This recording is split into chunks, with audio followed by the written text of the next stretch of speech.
Good morning. This is Rachel with Infused Meadows, and I just wanted to give you an update on the hash browns that we did yesterday. So we ended up with 4 quarts of dehydrated. Okay, well, so this one's a little more than a quart, and this one's a little less than a quart, so we're going to say 4 quarts.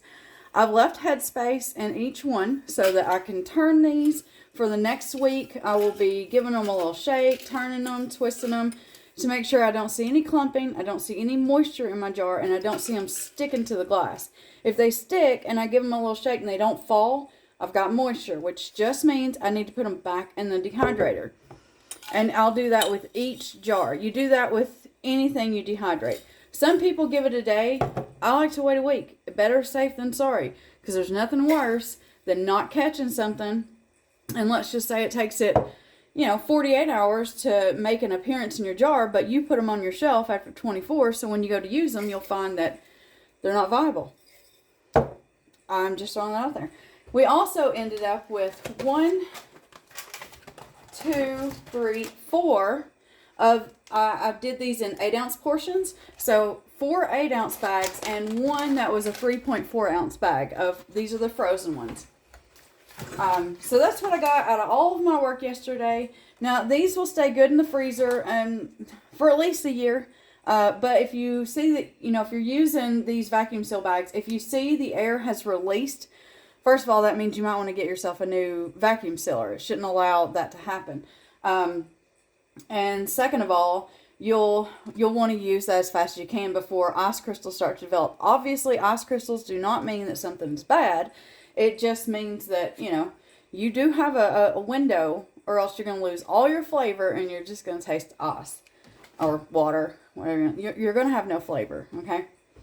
So, 1 second, I'll be right back. Let me put these in the freezer. Okay, so all I want to say is if you want to use these, like I said yesterday in yesterday's video, just try to remember that anything you dehydrate, for a cup, if a recipe calls for a cup, go for a half. That usually the rule of thumb, you're going to lose about half in the moisture. But like I said yesterday, feel free to measure you out a cup, put that on one of your dehydrating trays, or you can do a couple, and then that way when they're done dehydrated, put that back into a cup. Usually you'll see you got a half cup, so when it doesn't fill it, grab yourself a half cup, put it in there, and you'll see that generally you'll have half. Now obviously that's not going to work with like your bulky broccoli, or I don't know, if you're dehydrating something that's got a lot of water in it like watermelon or cucumbers. Those you're not going to be, you really won't mince those down like this or grate them. You'll do rings, so it won't really matter. You'll still put those onto whatever you're making just like you normally would. But you'll want to soak those probably in a little bit more water. Anyway, so what, to use these, all you have to do, or anything you're dehydrating, put them into a bowl, and then you want to pour water over them. Warm water, okay? You don't want cold, but you don't want boiling hot. So that warm to hot water. And then you're just going to let these set. It could take 30 minutes. Usually the thicker the product that you've dehydrated, the longer it's going to take to rehydrate. Now, some things, they're not going to have the same texture as they did before you dehydrated them. So you won't know what you like unless you do this. And because you may find that you like this like this. You like to dehydrate potatoes. But you may find that maybe you don't like dehydrated cabbage when you rehydrate it, or your rehydrated mushrooms. I mean, so, it's all on your palate, your texture preferences, if you will. But anyway, you'll let these soak. You'll see that they reconstitute. And then from there, you will make whatever you're making. If you want to make yourself a hash brown casserole, you've got them good and dehydrated. You'll just put that into whatever pan you're using. Throw yourself in some mushrooms, some green onions, some regular onion, milk, salt, pepper, whatever seasoning you like. Your eggs and your shredded cheese, whatever cheese you like. And then you're just going to bake that, you'll bake that off, and hopefully you enjoy what you've made. I like to use these in breakfast burritos, or just rehydrating to cook up with some onion and maybe a little bit of pepper, salt and pepper, and then maybe even add some cheese. If you're in the U.S., you might get that covered, scattered, smothered. It's a restaurant thing. Anyway, so, you do these the way you want to. But I hope that you did watch that video, and I really hope that you're interested in learning how to preserve your own foods. Don't dehydrate things that you don't eat. There's no point in keeping anything if you don't eat it. Don't run to the store and buy a bag of carrots to dehydrate if you don't use carrots.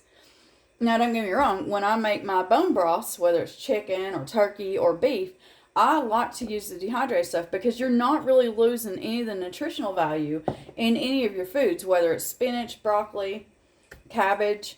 What else do I have dehydrated? Your carrots, your onions. You don't really lose that nutritional value. That's why, with some things you'll blanch it for that 2 to 3 minutes. And with other things like your garlic, your onions and stuff, you're just slicing those up and drying them. And because it's such a low temperature, you're not cooking them. You're just drying them. So I hope that this helps. If nothing else, I hope that I've given anybody, even one person, an idea of something that they can do to help prevent food loss. Okay? So as I do things for my own home, I will do the videos of it. It was pointed out to me that I have a lot more videos than anybody else has been going for my length. Some people even a year. And I was asked, why am I doing so much? I'm just showing you what I do on a daily, and I can promise you within a year, I don't think there'll be many videos that are the same. I may redo a few, like that sweetened condensed milk. And by the way, if you're watching this and you watch the sweetened condensed and you want to do that, I did forget to mention your water needs to be boiling. So I apologize for that. Anyway, I don't always do the same thing every day. I do have certain things I do the same every single week. But other than that, I have a lot that keeps me busy, and I don't think that most things will overlap. But, we'll see where it goes. Anyway, I just wanted to give y'all a quick, hey, here's what happened with our hash browns yesterday, and they're absolutely beautiful. None of mine darkened, and I've never had my potatoes darken. It could be the way I do it. I don't know. I've seen some people dehydrate, and it looks like they burnt them. So I don't know what they did wrong, because, it's one of those, they didn't really show you what their whole process was, so I couldn't tell you. But this is how I do mine, as you saw in the video yesterday, and I'm always happy with the turnout of my dehydrated products. So, if you watched the video and you're interested, I hope you give this a try. If you have any questions, just leave a question on any of the platforms that I've got my videos on, TikTok, YouTube, Facebook, and I will do my best to answer you. And I hope that this was helpful. And if not, then hey, I hope you find the person out there that can help you. And as always, have yourself a very wonderful day.